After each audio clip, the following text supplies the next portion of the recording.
Hello भाई, स्वागत है आपका आपके यूट्यूब चैनल कैटपस कैम में। फ्रेंड्स, आज हम करेंगे सीएनसी वीडियो का एक और पार्ट, जिसमें आज मैं आपको सिखाने वाला हूं ग्राफ की सेटिंग के बारे में। कि जी हाँ दोस्तों, कि आप कैसे अपने ग्राफ की सेटिंग कर सकते हो अपने सीएनसी मशीन के ऊपर, कि जब भी आपका प्रोग्राम चलता है और अगर आपको ग्राफ देखना है तो आप कैसे कैसे इसको कर पाओगे। तो चलिए देरी न करते हुए वीडियो को स्टार्ट करते हैं। तो जैसे कि आप यहाँ पर स्क्रीन पर अभी देख रहे हो, पहले मैं आपको प्रोग्राम दिखा देता हूँ कि हमने ये हमारा एक प्रोग्राम होगा। ये मैंने एक प्रोग्राम बनाया हुआ, सिंपल स्टेप टर्निंग का हमारा प्रोग्राम है, जिसके हम क्या करेंगे, एक ग्राफिकल वीडियो में आपको दिखाऊंगा कि ग्राफ का अगर इसका आपको चेक करना है तो आपको किस तरह से सेट करना है। तो ग्राफ के लिए बेसिकली आपको सबसे पहले तो यहाँ पर हमारे पास कस्टम ग्राफ का ऑप्शन मिल जाता है कि जब भी आपका प्रोग्राम रन करेगा आपको यहाँ से कस्टम ग्राफ पे क्लिक करना है। अभी वो मेथड मैं आपको दिखाऊंगा प्रोग्राम रन करके भी। पहले मैं आपको जस्ट सेटिंग के बारे में समझा रहा हूं। आपको पहले कस्टम ग्राफ पे आना है, कस्टम ग्राफ पे 2 बार क्लिक करना है, तो यहाँ पर इस तरह का आपके पास ऑप्शन मिलेगा दोस्तों ग्राफ का। ठीक है, तो ग्राफ में भी आपके पास यहाँ पर ऑप्शन होते हैं। सबसे पहले ऑप्शन होता है ग्राफिक कोऑर्डिनेट, जो आपका यहाँ पर 4 दिखाई दे रहा है। स्केल की किस स्केल पर आप उसको चेक कर रहे हो, ग्राफिक का सेंटर क्या आपको रखना है, रेंज है आपकी, मैक्सिमम रेंज कितनी होनी चाहिए, मिनिमम रेंज कितनी होनी चाहिए। तो ये चीज आपको यहाँ से इसकी सेटिंग करनी है। और उसके बाद स्टार्ट कहाँ से होता है, आप यहाँ पर नीचे आप ग्राफ का एक सॉफ्ट की देख रहे हो, इसको आपके पास क्लिक करना है। यहाँ पर क्लिक जैसे ही करोगे तो इस तरह का स्केल दिखाएगा। तो यहाँ पर देखो आपके पास यहाँ पर एक्स और जेड की पोजीशन है। ठीक है, तो जो हमारे पास ग्राफिक सेंटर की जो पोजीशन थी उससे आप इसको चेंज कर सकते हो। जैसे कि मैं आपको दिखाता हूँ, आपसे हम पैरामीटर में चलते हैं। पैरामीटर में, इनको हम पैरामीटर बोलते हैं। अगर मैं ग्राफिक्स जो हमारा पैरामीटर है इसको 4 की बजाय, यहाँ पर मैं 4 की बजाय 1 कर लेता हूँ। 1 मैंने यहाँ पर किया और यहाँ से मैंने वैल्यू को क्या कर दिया, इनपुट कर दिया। इनपुट किया तो यहाँ पर 1 हो गया। अब मैं यहाँ से आपको क्या करता हूँ, ग्राफ की वैल्यू को दिखाता हूँ। तो यहाँ से आप वापस से ग्राफ पे क्लिक करोगे एक बार, या फिर यहाँ से बैक, ये आपके बैक का ऑप्शन है, बैक करोगे, यहाँ से फिर से ग्राफ में आओगे। ग्राफ में पैरामीटर में आप देखो आपके एक्स और जेड की जो पोजीशन है वो लगभग चेंज हो जाती है कि आपका एक्स और जेड की वैल्यू क्या थी। ठीक है, इसी तरह अगर आप उसको 0 करोगे तो आप ये एक्स आपका इस तरफ आ जाएगा। जैसे अभी मैं करके दिखाता हूँ, यहाँ से पैरामीटर में मैं गया 0 और उसके बाद यहाँ से मैंने किया इनपुट। इनपुट करने के बाद वापिस से हम बैक आए। बैक करने के बाद आपने क्या किया, फिर से ग्राफ पे आप गए। तो यहाँ पर देखो अब आपके पास क्या हो गया, सेम वही है, 0 पे मतलब सेम ही उठा रहा है। यहाँ पर आपके पास एक्स हो गया और जेड, ये देखो चेंज, मतलब चेंज हो गया। आपका जो एक्स था वो इस डायरेक्शन में चला गया और जेड हमारा यहाँ पर चला गया। ठीक है, वो चेंज हो गया वैल्यू। तो ग्राफिक्स सेंटर का मतलब जो हमारे पास ये पैरामीटर के अंदर जो ग्राफिक्स कोऑर्डिनेट्स है वो ये काम करते हैं। तो ग्राफिक कोऑर्डिनेट्स आपको अपने हिसाब से रख लेना है। जैसे हमने यहाँ पर 4 किया हुआ था तो मैं यहाँ पर 4 ही रखूंगा। इनपुट किया तो यहाँ पर 4 आप रखोगे। तो उसके बाद आप यहाँ से बैक करोगे। बैक करने के बाद आपको वापस से ग्राफ पर आना है, यहाँ से आपके, ताकि मुझे माइनस में दिखता रहे, जो भी दिखे मुझे माइनस के अंदर दिखे, वो चीज आप सेट कर सकते हो पहले। दूसरा आपके पास ऑप्शन आता है स्केल का, कि कितना आपको स्केल रखना है। तो दोस्तों स्केल पे आपको खासकर इतना ध्यान नहीं देना है, क्योंकि स्टार्टिंग में हमें नहीं पता कि आपका स्केल है वो कितना होता है कितना नहीं होता है। सपोज करो यहाँ पर अभी मेरे पास स्केल 1 का है, मैं स्केल को 2 पर कर लेता हूँ। जैसे मैंने किया 2.0 और यहाँ से मैं इसकी वैल्यू को इनपुट कर देता हूँ। यहाँ से मैंने इनपुट कर दिया तो मेरा स्केल आ गया 2.0 पर। ठीक है, अब ग्राफिक सेंटर की वैल्यू यहाँ से मुझे नहीं पता कितनी रखनी है, अभी मैंने सिर्फ इतना ही रखा हुआ है। और मैक्सिमम रेंज जो मिनिमम रेंज है इनको मैं 0 कर लेता हूँ। 0 मैंने किया। यहाँ से भी आप इसको इनपुट कर सकते हो, तो मैंने इनपुट कर दिया। उसके बाद नीचे से जेड की वैल्यू इसको इनपुट कर दिया 0।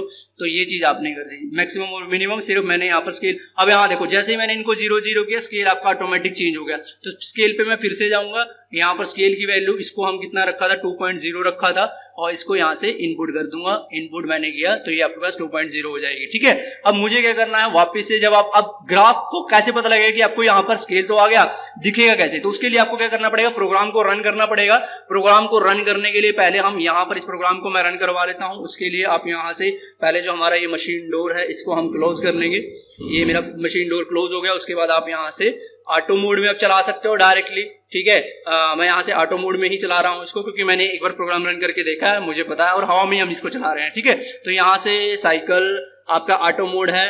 प्रोग्राम पर हम चेक कर लेते हैं, एक बार चेक किया हमने, प्रोग्राम हमारा सही है। उसके बाद मैंने क्या किया, साइकिल जो स्टार्ट बटन है यहाँ से इसको प्रेस कर दिया। जैसे ही साइकिल स्टार्ट करोगे तो आपके पास यहाँ पर स्पिंडल एक बार आपको क्लॉकवाइज में घुमाना पड़ेगा। जैसे ही आप घुमाओगे तो यहाँ पर देखो मेरा जो टूल है वो आपका मतलब प्रोग्राम है वो चलता रहेगा। अब आपको क्या चीज चेक करना है, आप यहाँ से देखो वापिस से कस्टम ग्राफ में आओगे। अगर आपको ग्राफ चेक करना है, ग्राफ में गए, 2 बार मैंने क्लिक किया यहाँ पर ग्राफ पे आपको क्लिक करना है और यहाँ से ओपीआरटी का जो ऑप्शन आप देख रहे हो इस पे प्रेस करना है। जैसे मैंने ओपीआरटी किया, इसको यहाँ से स्टार्ट कर देना है। जैसे ही मैं स्टार्ट करता हूँ तो देखो स्टार्ट मैंने कर दिया है प्रोग्राम, किंतु मुझे यहाँ पर कोई भी ग्राफ, ये देखो केवल मुझे जो वैल्यू ऑफ बैक की वैल्यू दिखाई दे रही है, कटिंग करता हुआ देखो यहाँ से दिखाई दे रहा है, मतलब आधा मुझे एरिया मुझे यहाँ पर दिखाई दे रहा है, पूरा एरिया जो है वो ग्राफ का दिखाई नहीं दे रहा है कि किस तरह से वो कटिंग कर रहा है, मतलब सेंटर में नहीं है आपका ग्राफ जो है वो सेंटर में नहीं है। तो आप अगर आप इसको सेंटर में लेके आना चाहते हो ग्राफ को, यानी मुझे आपको बीच में यहाँ पर रखना है, तो आपको सिर्फ जस्ट नॉर्मली एक सेटिंग करनी है। उसके लिए मैं पहले ये साइकिल अपना जो साइकिल है इसको स्टॉप कर देते हैं। साइकिल हमने स्टॉप किया, मशीन को मैं रिसेट कर देता हूँ, मशीन हमने रिसेट की और वापस से पहले इसको होम पोजीशन पर ले आते हैं। होम किया हमने और यहाँ से जेड हम होम पर कर लेते हैं, तो यहाँ से आप देख सकते हो होम पर जाएगा। उसके बाद ग्राफ आपका यहाँ पर स्टार्टिंग में ऐसे ही रहता है, इसको हम यहाँ से क्लियर कर सकते हैं। क्लियर करोगे तो ऊपर से जो भी ग्राफ होगा वो आपका साफ हो जाएगा। तो आपको एक चीज ध्यान रखनी है, हम वापस से पैरामीटर में इसके जाएंगे। पैरामीटर में आपको आना है, जस्ट आपको ना जो आपके ये स्केल्स है ना, आपको स्केल छेड़ने की जरूरत है दोस्तों, ना आपको सेंटर छेड़ने की जरूरत है। आपको सिर्फ मैक्सिमम रेंज कितनी रखनी है और मिनिमम रेंज कितनी रखनी है, सिर्फ आपको उतना चेक करना है, ठीक है। उसके लिए आप यहाँ पर आओगे, जितना भी आपके पास टूल का डाया होगा, जैसे सपोज करो मेरे पास जो टूल का डाया है अभी हम 100 लेके चल रहे थे, किंतु अभी तो हमने जो टूल लिया था हमारा 26 पॉइंट समथिंग कुछ है, 26 का डाया है। तो इसको मैं मैक्सिमम जो मेरा टूल डाया है वो मैं 30 ले लेता हूँ कि मेरे पास 30 का डाया 30.0 है, इसको मैंने क्या कर दिया, इनपुट कर दिया। उसके बाद जो जेड की वैल्यू है, जेड मैक्सिमम मेरा जो गया हुआ है -60 तक, माने -55 तक गया हुआ है, तो यहाँ पर हम इसको कर लेते हैं माइनस में 60 तक कर लेते हैं, 60.0, और इसको यहां से मैंने इनपुट कर दिया। तो सिर्फ आपको ये दो वैल्यू चेक करनी है और मिनिमम रेंज आप 0 से रखोगे, ओरिजिन से उठाए, तो यहां पर देखो ग्राफ की वैल्यू वो ऑटोमेटिक आपको सेट कर देता है। आपको ना उसका सेंटर सेट करने की जरूरत है, ना आपको स्केल सेट करने की जरूरत है, वो आपके हिसाब से चलाएगा। अब मैं आपको प्रोग्राम को स्टार्ट करके दिखाता हूं। तो वापिस से हम पोजिशन या प्रोग्राम पर आएंगे, यहां से मैंने ऑटो मोड किया, ठीक है। ऑटो मोड में हम आए, उसके बाद हमने यहाँ से प्रोग्राम को चेक किया, प्रोग्राम हमारा सही है। उसके बाद यहाँ से आपको सिंपली क्या करना है, साइकिल को स्टार्ट कर देना है। ऑटो मोड किया और यहाँ से मैं सिंपली साइकिल को स्टार्ट कर देता हूँ। जैसे स्टार्ट करते हो तो आपको यहाँ से क्या करना है, वापिस से ग्राफ पे आना है, ग्राफ पे क्लिक करना है, ग्राफ पे फिर से क्लिक करोगे और ग्राफ की जो सेटिंग है, अब यहाँ से देखो मैं OPRT पे गया और यहाँ से मैंने इसको स्टार्ट कर दिया। तो जैसे ही स्टार्ट करोगे तो ये देखो दोस्तों, तो ऑटोमेटिक आपका जो प्रोग्राम है वो सेंटर पर आ जाता है और अब वो सेंटर से ही उसको चलाएगा। मतलब जितनी वैल्यू थी आपकी ग्राफ में, और मतलब स्केल पूरा आपके वैल्यू आपको दिखाई देगी कहां से कहां तक। अब मेरा लगभग यहाँ इसको ओरिजिन मान के चल रहा है और मैक्सिमम जो मैंने यहाँ पर दे रखा है प्रोग्राम के अंदर -53 समथिंग कुछ है, और जो डाया था हमारे पास उतना था, क्या बोलते हैं 26 है। आप वो यहाँ से चेक कर सकते हो। प्रोग्राम में यहाँ पर देखो मेरा जो डाया है 26.4 का है और जो माइनस में जा रहा है लगभग यहाँ पर देखो 53 तक जा रहा है, माइनस में 53 तक जा रहा है। उसके बाद वापस से जब आप ग्राफ देखते हो मेरा, तो यहाँ पर आप देखोगे कि जो मेरा ग्राफ चल रहा है वो अब यहाँ से देखो, अगर एक बार आप चले जाते हो तो यहाँ से ग्राफ को फिर से आपको स्टार्ट करना पड़ता है। तो आप यहाँ से इस तरह से ग्राफ को चेक कर सकते हो। तो ये आपकी ग्राफ की सेटिंग है कि ग्राफ आपको किस तरह से स्टार्ट करना है। यहाँ से स्टार्ट भी है, एंड करना है तो आप यहीं पर रोक सकते हो, क्लियर करना है वो आप कर सकते हो। साथ में साथ स्केल का ऑप्शन भी है कि आपको यहाँ से सेंटर के थ्रू, जैसे मान लो सेंटर पर रखना है तो सेंटर का ऑप्शन आपको दिखा देगा, और उसके बाद आप सेंटर पे एग्जीक्यूट करोगे तो सेंटर से चलना स्टार्ट हो जाएगा। किंतु हमें एग्जीक्यूट नहीं करना है, इसको मैं कैंसिल रखता हूँ।